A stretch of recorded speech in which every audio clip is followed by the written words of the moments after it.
Gravado nos descansados estúdios da Unigran, de Dourados, interior do Mato Grosso do Sul. A cidade em que as pessoas se arrumam para ir no supermercado. Este é o seu podcast Direito do Mato. Eu sou o Fabrício Brown e eu queria estar pescando. E aqui é professor Vinícius de Almeida e não sai da sua zona de conforto. Ela não tem esse nome à toa. Eu sou o professor Fernando Machado. Os ímpios serão lançados ao inferno e todas as nações que se esquecem de Deus. Irmãos e irmãs... Esse é bem o Antigo Testamento, né? É o Deus brabo, né? Esse é o Deus que lança para o inferno, que transforma a pessoa em estátua de sal. Desculpa, professor Vinícius. Não, eu sei. Irmãos e irmãs, estamos agora começando mais um ano, o ano de 2023, e mais uma vez é uma satisfação estar aqui fazendo parte da sua vida. Gostaríamos de agradecer aqui a Unigran, que renovou o nosso contrato por mais 12 meses para o ano de 2023, então teremos estúdio aí para mais um ano. Espero que a aceitação tácita configure aí Espero que o silêncio da Unigran configure a aceitação tácita com relação aos 12 meses de estúdio. Agradecemos também ao Paulo, que está comandando aqui essa equipe, que está com novos colaboradores fazendo parte de todo este aparato tecnológico que compõe o Direito do Mato. E agradecemos, reiterando aqui o nosso agradecimento a você que está sempre ao nosso lado. E são mais 12 meses, lembrando que você pode conferir a gente nas redes sociais, dar uma olhada no nosso perfil no Instagram e também no Facebook. Se está vendo o nosso canal do YouTube, já deixa um like, deixa um comentário para o YouTube poder passar mais o Direito do Mato para outras pessoas, mas também não esquece de ativar o sininho para novas notificações. E também dá uma olhada nos nossos episódios passados, tem uma lista lá no nosso perfil no Instagram com todos os streams que você quiser. É isso aí, ano novo, vida nova, caneca nova também. Olha o drone, viu só, já estava pronto para deixar vocês encantados com essa maravilhosa caneca. Então, ajuda essa obra do Senhor, adquira uma, entre em contato conosco lá pelo Instagram. E, nesse 2023, vamos lá, STJ decide se embriaguez segurado exime pagamento de seguro de vida. No dia 13/12, o ministro João Otávio de Noronha, do STJ, pediu vista em caso que discute se a seguradora deve pagar seguro de vida contratado por empresário que faleceu ao se acidentar após ingerir quantidade incomum de álcool e conduzir o Porsche pela área urbana de Porto Alegre a 200 km por hora. Antes disso, o relator Antônio Carlos Ferreira votou pelo desprovimento do recurso especial. No caso em questão, a seguradora contesta sua condenação pelo TJRS ao pagamento do seguro de vida contratado por um cliente que morreu ao se acidentar enquanto dirigia em alta velocidade e após ingerir álcool. O ministro relator Antônio Carlos Ferreira proferiu decisão monocrática em que não conheceu do recurso, com base na previsão na súmula 620 do STJ, de que a embriaguez do segurado não exime a seguradora de pagar a indenização. Veja só, hein? Aqui tem uma expressãozinha engraçada, né? Quantidade incomum de álcool, né? O cara tá bêbado pra... O que seria uma quantidade incomum de álcool? O que é para você, professor Fabrício? Uma quantidade incomum de álcool? Incomum, uma latinha. Incomum tomar uma, né? Quantidade incomum de álcool, uma latinha. Bem incomum. Para vocês também, que eu conheço a vida dos seis. Bom, aqui tem uma questão que envolve o contrato de seguro, que é um contrato lá pelo direito privado, chamado de contrato aleatório, um contrato onde envolve um fator de risco muito grande. Risco que as partes envolvidas no contrato assumem esse risco envolvido, da própria natureza do contrato. Então, você pode ter o seguro de dano, o seguro de responsabilidade civil e o seguro de vida, não é? Então, o seguro de vida também é um contrato, para quem estuda direito civil, lá no direito contratual, na parte geral do direito contratual, é um contrato de estipulação em favor de terceiro. O que é isso? Quem faz o contrato de seguro não se beneficia dele. Quem se beneficia são terceiros. Ou seja, porque se o sinistro ocorrer, ou seja, o segurado morrer, não é ele que recebe o valor da apólice, Quem recebe o valor da apólice é o terceiro que ele indicou, que ele favoreceu ali. Então, pode ser a esposa, os filhos ou qualquer um que ele venha a indicar aqui no caso do seguro de vida. Tem até o nome engraçado, né? O nome do pagamento, né? Prêmio, né? Não, o prêmio é o que a gente Prêmio, paga para a seguradora. Paga, né? Eu achei engraçado esse nome. Ela deu esse nome para ela, né? Você me paga um prêmio aqui. É porque ela que recebe. Aqui nós temos súmula do STJ, que vai tratar sobre o assunto, né? A embriaguez do segurado não exime a seguradora do pagamento da indenização prevista em contrato de seguro de vida. E importante mencionar que há uma diferença com relação ao seguro do veículo, né? Isso. No qual, no seguro do veículo, é lícito que a seguradora ela restrinja no contrato o pagamento ao seguro do veículo em caso comprovado que o condutor estiver sob efeito de álcool, né? Até porque dirigir embriagado é uma infração administrativa, é um crime, né? Então, e é uma conduta totalmente ilícita. Então, nos casos de dano ao veículo, o seguro do veículo pode restringir o pagamento se verificar que a pessoa estava embriagada. Não faria sentido premiar alguém que está em conduta totalmente contrária ao ordenamento jurídico, né? Então, o contrato de seguro, como as pessoas estão... A seguradora está assumindo um risco. Pode acontecer um sinistro em relação ao seu patrimônio, né? Só que ela procura também colocar que esse risco, o veículo também, desde que você dirija o veículo, utilize ele dentro daquilo que as normas de trânsito permitem, né? Que você não aumente a exposição do veículo a um risco muito maior. Então, vamos tirar aqui, se fosse questão do carro, além de ingerir bebida alcoólica, ou seja, está extremamente embriagado, estava em uma via urbana, né, dentro da cidade, dirigindo acima de 200 km por hora. Então, está aumentando sobremaneira o risco, tanto que o ser humano aqui acabou por vir a falecer, né, em virtude do acidente. Agora, a questão é o seguro de vida. A súmula do STJ fala, a embriaguez do segurado não exime a seguradora, mas não diz se essa embriaguez é ao conduzir um veículo ali. Então, o que eu acredito, né, o que eu pude tirar da notícia toda, é que o fundamento da seguradora, que essa embriaguez, é ao dirigir um veículo, o que é proibido essa conduta, né, pelo Código de Trânsito. E tanto que no volume de álcool que ele tinha conduzido e também na maneira como ele estava conduzindo o veículo, a 200 por hora dentro da cidade. Então, são dois fatores de risco muito alto, né?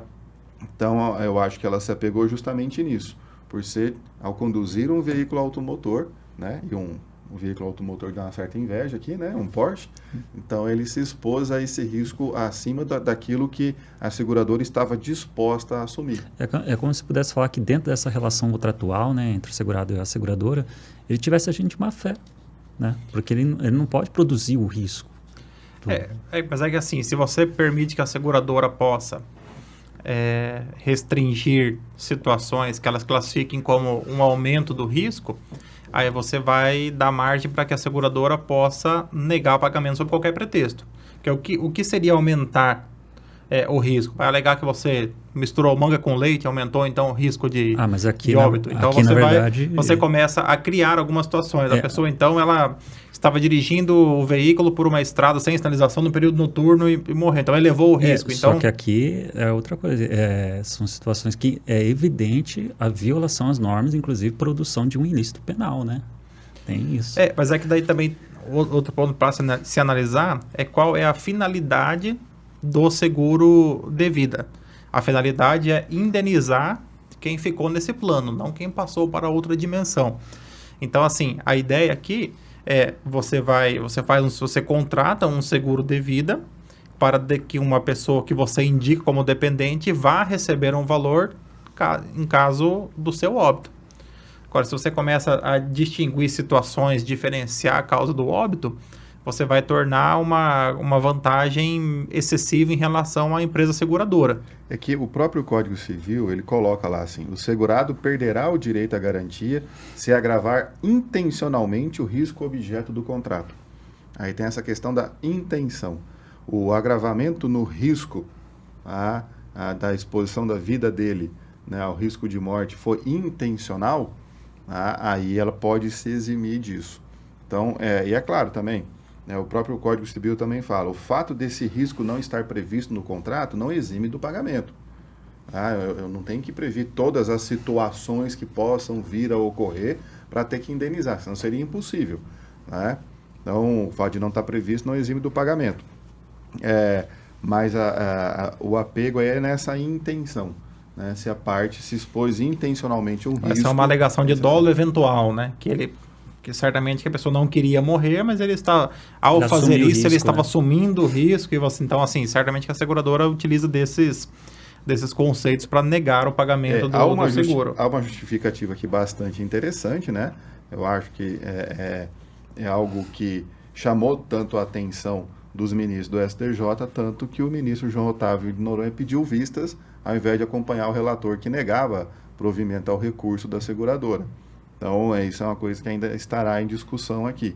Se essa questão se amolda ou não se amolda a súmula 620. Alguns tipos de veículos, eles de certa forma, eles já trazem um risco adicional, como um Porsche. Tanto que determinados tipos de veículos sequer há seguro, sequer é feito seguro veicular, também, né? Não se faz seguro desses veículos. Pouquíssimas seguradoras fazem, e quando fazem, o valor ele é altíssimo, porque... Aqui na região eles não gostam de fazer para Camaro e para esses aí. Sim, por quê? Porque são veículos que eles já têm um apelo esportivo, já tem uma motorização um pouco mais exuberante, e certamente não é um senhor que tem um Corolla prata que vai trocar num veículo, Porsche. num Porsche, né? Então vai ser uma pessoa que tem uma predileção pelo risco muito maior. E também eu imagino que se trocar o para-choque e o farol esquerdo de um Porsche não seja tão barato.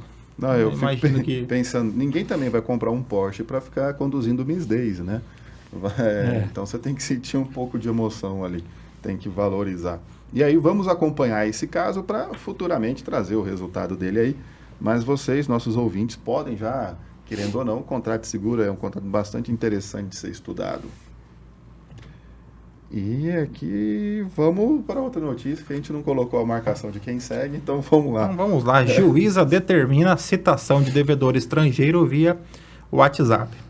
A citação, através de oficial de justiça, restou frustrada por, supostamente, o executado ter voltado a residir no exterior. A juíza de direito da Terceira Vara Civil de Balneário Camboriú autorizou a citação por WhatsApp de um estrangeiro.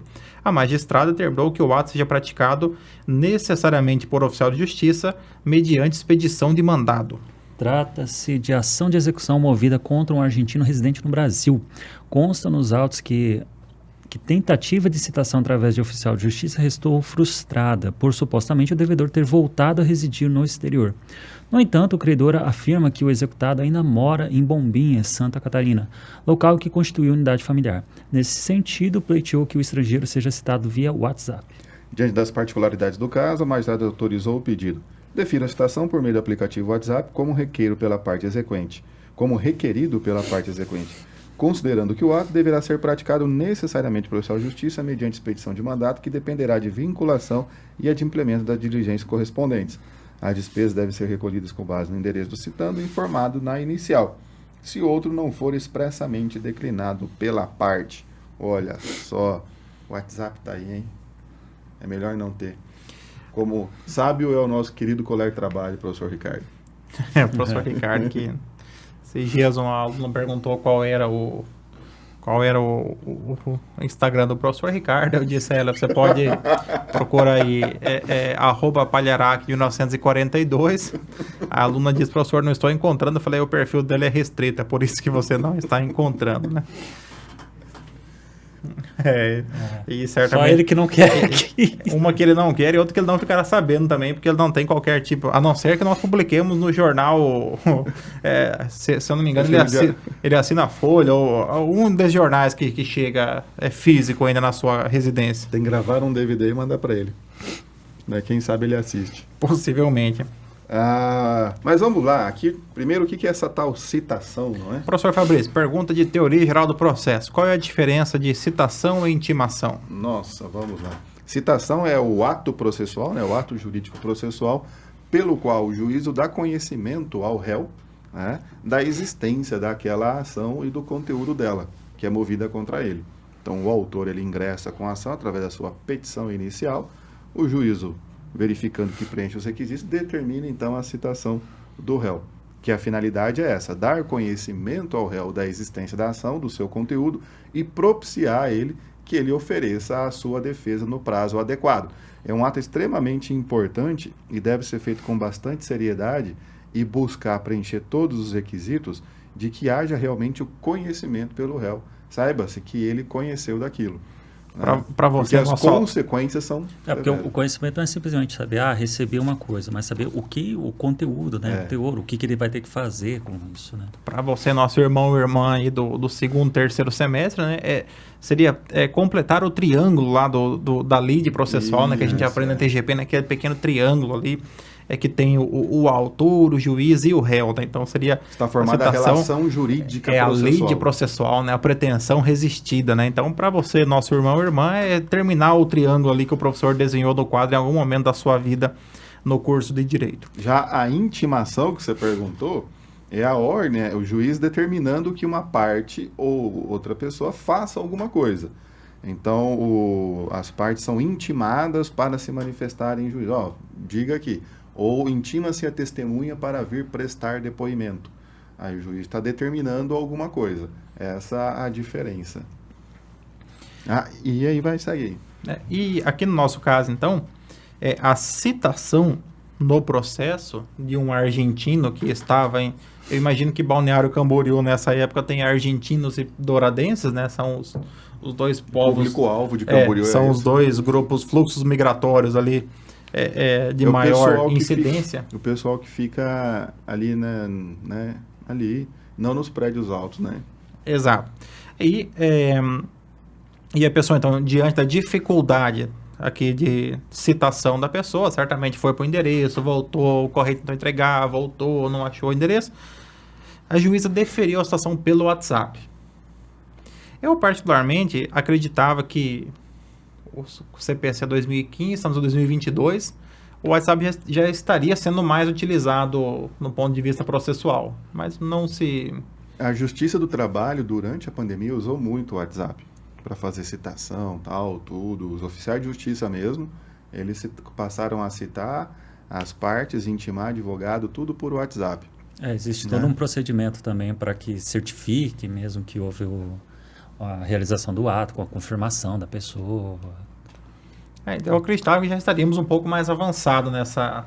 Até o CPC sofreu uma alteração, né, no ano passado, ou em 2020, eu não me lembro. Acho que foi ano passado. 2021, em que mudou o artigo 247, 248, 249, colocando lá que a citação será feita por meio eletrônico ou pelo correio para qualquer comarca do país, exceto. Daí coloca lá as exceções. Então, hoje a citação ela é preferencialmente por meio eletrônico.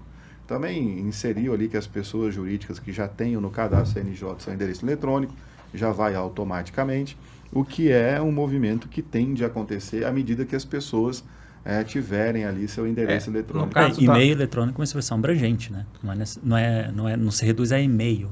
Colocou meio eletrônico, pode ser o e-mail, pode ser... no caso, as pessoas jurídicas de direito público, elas já... Direct. Obrigatoriamente, elas já são intimadas pelo malote digital, as pessoas jurídicas de direito público.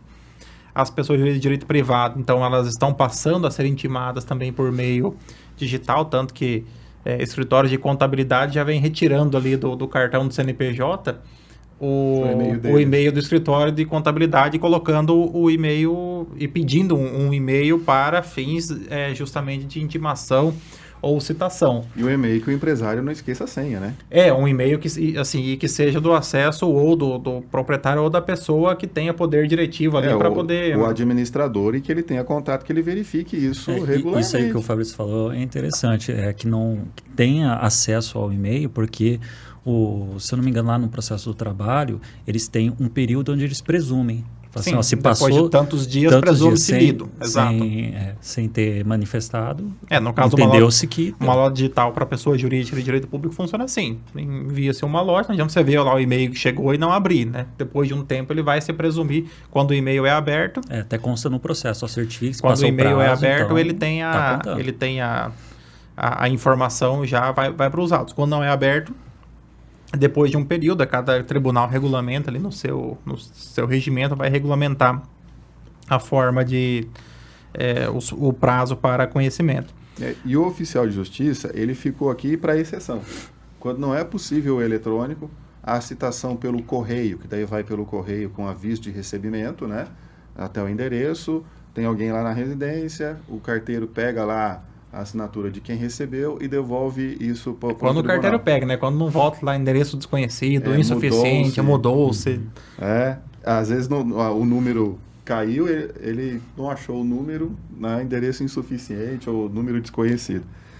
Aí, nesses casos, daí vai-se para o oficial de justiça. O oficial de justiça que é um servidor do tribunal, né, que tem a sua função, ele tem fé pública, tudo para cumprir esses atos, não só os atos de citação, né, como demais atos necessários. E aqui no nosso estado, no Tribunal de Justiça, os oficiais de justiça são oficiais de justiça avaliadores. Eles também têm a competência de poder avaliar imóveis e bens, né? Então, eles têm essa finalidade.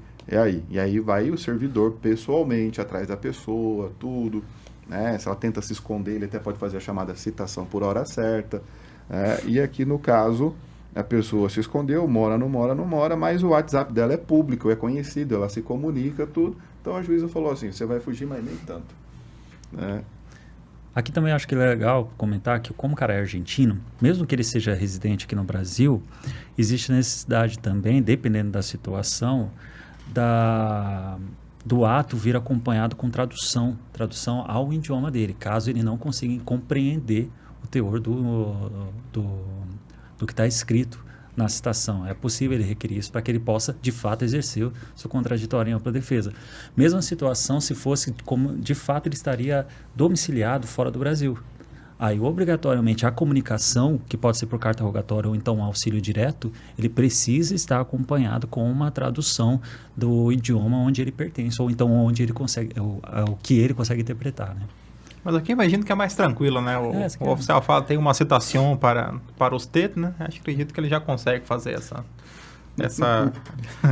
cumprir o ato processual. Santa Catarina, todo mundo entende os portenhos lá e consegue fazer a citação cumprindo toda a lisura do ato.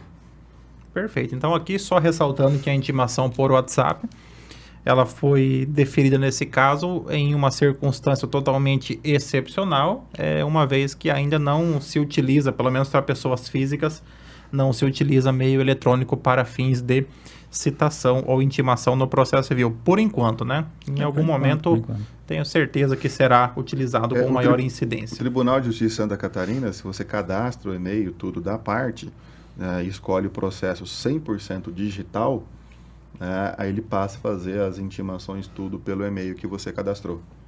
Você tem que escolher o processo ali na hora de cadastrar, o processo 100% digital. Até achei bastante interessante isso quando fui cadastrar um processo lá. Isso é legal porque parte da iniciativa da própria parte, né? Você já coloca o telefone das partes, tudo certinho e tal, escolhe 100% eles vão tentar. Eles mandam pelo e-mail. Se você responde o e-mail, clica ali no link e confirma a intimação, beleza. Se você não responder, daí vai ter que ir para o oficial de justiça. Legal. Tá, dá uma tenteada aí. Só que aí entra naquela coisa do costume do brasileiro, né? De ver isso, né? E-mail, querendo ou não é muito popular aqui. Não, só no Brasil. Se for dependendo do e-mail para juizado especial, realmente fica... O pessoal ali faz cadastrou um e-mail lá para poder fazer a conta do Facebook e não sabe nem qual que é o... E no WhatsApp é tanto golpe que a gente recebe, né, cara? Que você recebe uma informação, é golpe, cara. É alguém de um presídio mandando e-mail aqui. Então, se você ficou alerta, se você receber algum WhatsApp do oficial de justiça, né? Responda ao oficial. Bloqueia. Ou não, né? Ou não, né? Ou troca de número. Dependendo, você já pega ali, bloquear, denunciar o número, tal, tudo para cancelar o celular do oficial de justiça. Brincadeira, gente boa. Agora, poderia ser interessante o tribunal pelo Instagram, né? Publica no stories e marca a pessoa, né? Aí já fica fácil de você... A pessoa visualizou o story, tá valendo. Aí sai as intimações ali já no stories do tribunal. Esperamos que não chegue a esse ponto, né? Irmãos e irmãs, chegamos ao final de mais um episódio do Direito do Mato e aqui nós sempre somos muito gratos a você que nos acompanha e reiteramos então o nosso agradecimento e mandamos para você um feliz 2023, né? Que o seu ano tenha muita paz e muita luz, né? Estamos aqui já no clima Riponopono, pessoal da gratidão. E intimamos você com prazo indeterminado para acompanhar a gente nas redes sociais, dá uma olhada lá no nosso perfil do Instagram e do Facebook. E aproveita que o episódio já está acabando, confere os nossos episódios passados em uma lista de streaming que você pode escolher aquele que melhor lhe agrada. É isso aí, adquira uma de nossas canecas, pessoal, ajuda nós. Citados ou intimados, tenham todos uma ótima semana, um grande abraço, sejam felizes.